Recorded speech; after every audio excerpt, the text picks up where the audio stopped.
With each Weschenfelder domestic-sized meat mincer, you also get the additional bonus of being able to make this into a sausage stuffer.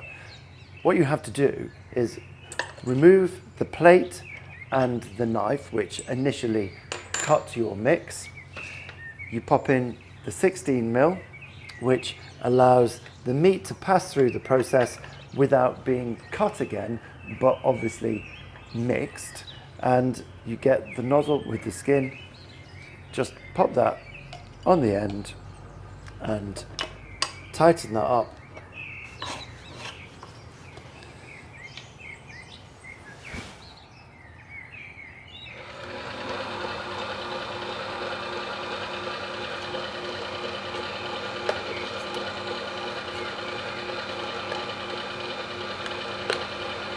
And the meat gets passed through the same process. All of those seasonings get further combined, and it happens at a really nice, gentle pace.